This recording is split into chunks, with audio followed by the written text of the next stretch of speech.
मंदिर में अगर दिया लगाने जा रहे हो, बाती लगाई है आपने मंदिर के अंदर, तो कुछ देर बैठिए, कुछ देर स्मरण करिए।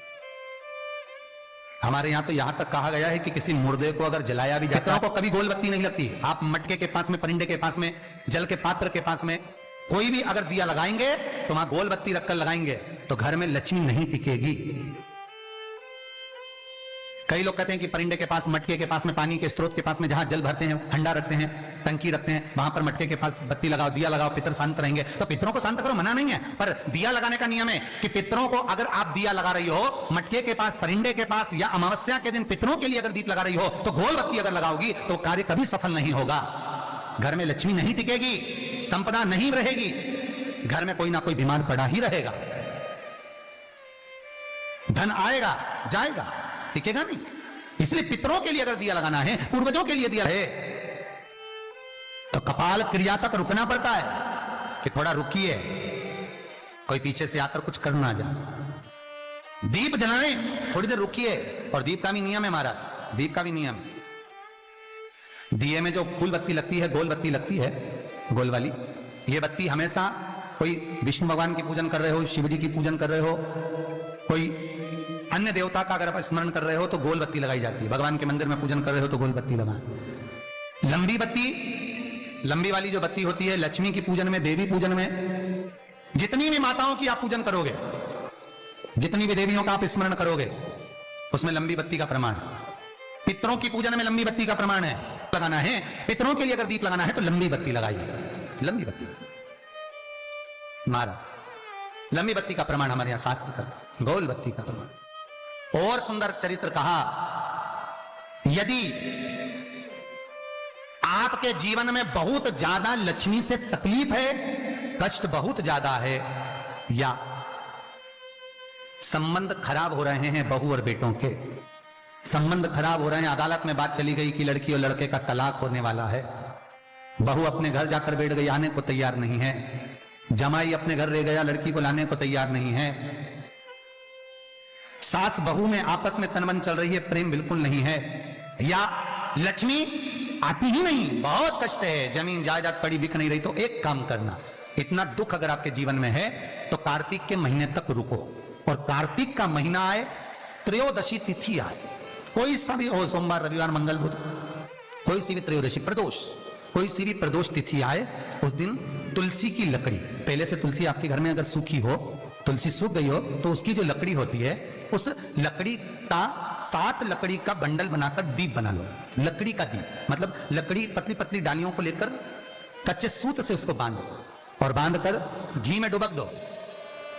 कार्तिक के महीने में शुक्ल पक्ष की त्रयोदशी तिथि जब आए, प्रदोष का जब व्रत आए, उस दिन भगवान के मंदिर में, शिव मंदिर में नहीं, भगवान किसी भी देवता के मंदिर में, विष्णु के मंदिर में, नारायण के मंदिर में, कृष्ण मंदिर में, राम मंदिर में, किसी भी मंदिर में, मंदिर ना हो तो अपने घर के मंदिर में शाम के समय पर उस तुलसी की लकड़ी का दीप, दिया भरकर उसमें घी डालकर जो दीप प्रकट कर देता है, जला देता है, दीप को प्रज्वलित कर देता है, उसके घर में कभी संपदा की कमी नहीं होती। महाराज विष्णु पुराण में स्पष्ट लिखा है। इसलिए शायद कहा जाता है कि भगवान को सर्वश्रेष्ठ कौन सा चंदन अच्छा लगता है। आपको पहले भी कथा में कहा, आगरा की कथा अगर किसी ने सुनी होगी तो उसमें वर्णन किया, भगवान को सर्वश्रेष्ठ चंदन कौन सा, भगवान को सर्वश्रेष्ठ चंदन कौन सा प्रिय है, वो कौन सा चंदन है जो भगवान विष्णु को लगाएं, राम को लगाएं, कृष्ण को लगाएं, वो कौन सा चंदन है जो श्री हरि को लगाया जाए। तो जीते जी भगवान विष्णु एक बार गले लगाते हैं, उसको कहते हैं हरि चंदन। कौन सा चंदन है? हरि चंदन। हरि चंदन बाजार में नहीं मिलेगा, हरि चंदन आपको बनाना पड़ेगा। कैसे बनाना है? तुलसी जब सूख जाए उसकी जड़ को निकाल लिया जाए, वो जड़ को पानी में धो लिया जाए, धोने के बाद उसको सिलवट्टे पर, पत्थर पर घिसा जाए, और घिसकर उसमें थोड़ा सा कुंकू, रोली डालकर तैयार कर कर जो भगवान विष्णु के मस्तक पर, कृष्ण राम के मस्तक पर लगा देते हैं, और उसकी एक बिंदी अपने हृदय पे लगा लेते हैं। जीते जी भगवान एक बार उसको गले लगाते ही हैं। हरि चंदन प्रियता।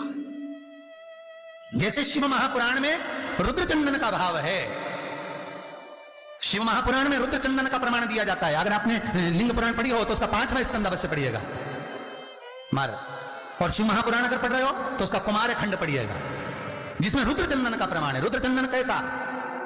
रुद्र चंदन का प्रमाण कैसा? तो महाराज कहा चंदन घिसकर, पीला चंदन घिसकर उस चंदन को 3 मुखी रुद्राक्ष पर लपेट लिया जाता। 3 मुखी रुद्राक्ष पर उस चंदन को लपेटा जाता।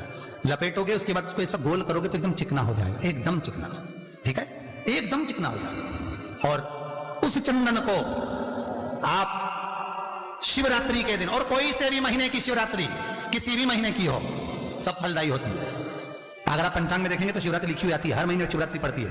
किसी भी महीने की शिवरात्रि पर रुद्र चंदन, अर्थात जो चंदन का आपने 3 मुखी रुद्राक्ष में लेपन करा है, उसका गोला बनाया है, वो चंदन अच्छा मोटा मोटा कर लेना, अच्छा बढ़िया, ऐसा नहीं थोड़ा बहुत ही लगा, पूरा रुद्राक्ष दिखना नहीं चाहिए, पूरा लपेट कर उसको शंकर के शिवलिंग पर ले जाकर रख दीजिए और फिर धीरे धीरे शंकर भगवान का जल अभिषेक करना प्रारंभ कर दीजिए। वो चंदन पूरा धीरे धीरे शंकर के शिवलिंग पर डलना चाहिए। शंकर के मूल मंत्र श्री शिवाय नमस्तुभ्यं का जाप करिए। यह कहलाता है रुद्र चंदन। इस चंदन के अभिषेक से महाराज जो काम नहीं होता आप कर कर उस कार्य को प्राप्त कर सकते हो, सिद्ध कर सकते हो। रुद्र चंदन, हरि चंदन, रुद्र चंदन, ये वो चंदन है जो जीवन का सुख प्रदान करने वाले हैं, हरि तत्व देने। उम्मीद है यह वीडियो अच्छी लगी होगी। अच्छी लगी हो तो इसे जरूरतमंदों के साथ जरूर शेयर करें ताकि वे भी इस उपाय से लाभ उठा सकें। धन्यवाद। श्री शिवाय नमस्तुभ्यं। समझने वाला व्यक्ति समझ सकता है कि उल्टे हाथ की ओर जेब लगाने का एक कारण होता है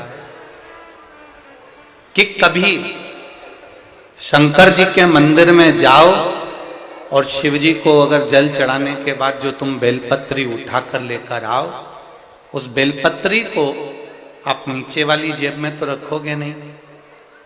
अगर रखोगे तो बेलपत्री को आप लेकर आए तो अपनी ऊपर वाली जेब में उसको रखोगे। दर्जी को यह मालूम है जितनी देर तक बेलपत्री इस दिल के पास में रहती है, दिल के संचार को निरंतर करती रहती है और शरीर में रक्त के ब्लॉकेज को खोल देती है और हार्ट अटैक नहीं होने देती। बेलपत्री में वो गुण होता है। हम तो ये जितने भी पुरुष लोग मंदिर में जाते हैं जल चढ़ाने के लिए, भगवान शिव का गुणगान करने के लिए, शिव जी को बेलपत्र चढ़ाने के लिए, शिव जी के मंत्र का जाप करने के लिए, शिव स्मरण करने के लिए, हम उनको हमेशा कहते रहते हैं कि शिव जी पर अगर बेलपत्र चढ़ी है, आपकी उल्टी जेब अगर लगी है तो एक बेलपत्री खाने से पहले थोड़ी देर जेब में रख लिया करो, जिससे आपके हृदय का रक्तचाप ठीक चलता है।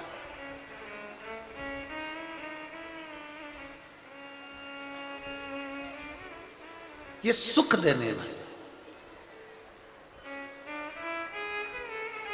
फिर कहेंगे हम किसी को कुछ नहीं दे सकते।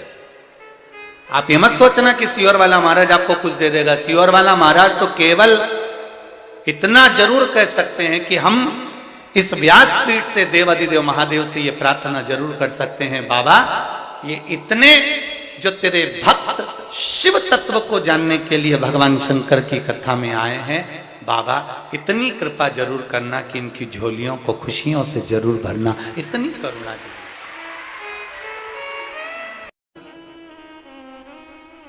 केवल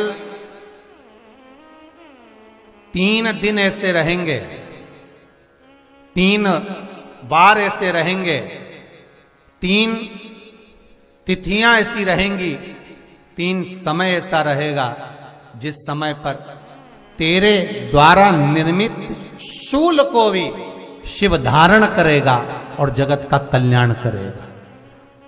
3 दिन, 3 तिथियां, 3 बार, 3 नक्षत्र, 3 घड़ी, 3 पल।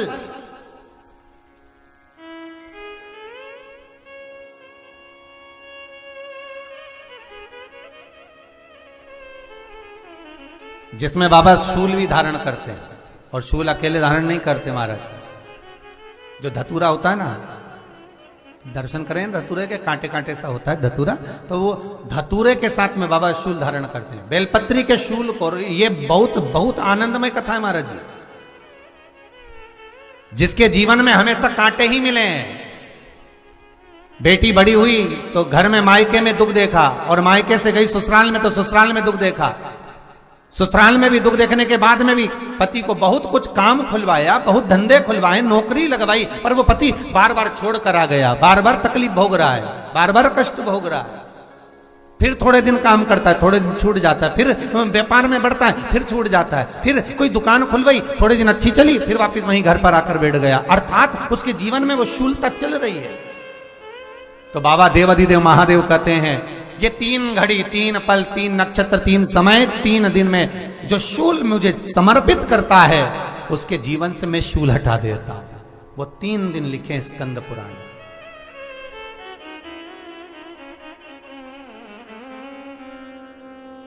महाराज बैसाख महीने में जो प्रदोष आती है, बैसाख के महीने में बहुत ध्यान से सुनना भाई, जो अपनी जिंदगी से बहुत तंग आ गए हो, परेशान हो गए हो, कष्टमय जीवन जी रहे हो, बहुत दुखी हो गए हो, उनके लिए ये स्कंद पुराण का चरित्र फिर मिले ना मिले आप प्रेम से सुन लो, भाव से।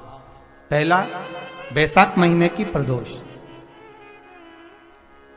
चाहे वो शनिचरी प्रदोष हो, चाहे रविवार की हो, सोमवार की हो, मंगल की हो, बुधवार की हो, गुरुवार की हो, शुक्रवार की हो, शनिवार की हो, कोई भी वार की हो, पर बैसाख महीने की प्रदोष, प्रदोष काल में शाम का समय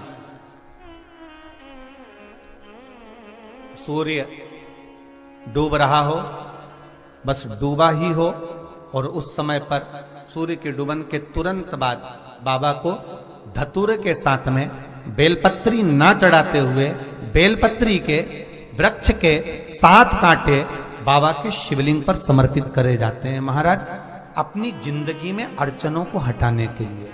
फिर आप जिस व्यापार में उतरे, जिस व्यवसाय में उतरे, जिस नौकरी में उतरे, आप दिल से करें, आपको तरक्की मिलेगी। आप हार नहीं सकते, नीचे नहीं आ सकते, उन्नति पर ही चढ़ेंगे। एक वैशाख मास की प्रदोष। दूसरा, शिवरात्रि के दिन मध्याह्न का समय महाराज, जो बड़ी शिवरात्रि होती है माघ की, बड़ी शिवरात्रि के अंतर्गत मध्याह्न का समय, दोपहर के ठीक 12 बजे, चाहे फिर वो कोई भी दिन हो महाराज, शिवरात्रि जिस दिन पड़ रही हो,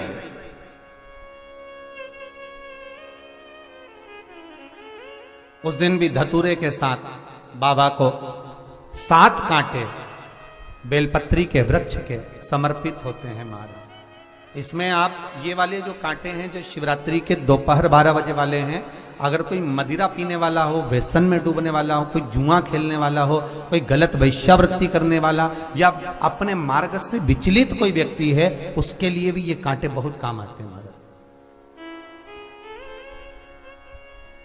दूसरा, पार्वती तेरे द्वारा तेरे नयन अश्रु से जो प्रगटा हुआ बेल का वृक्ष है,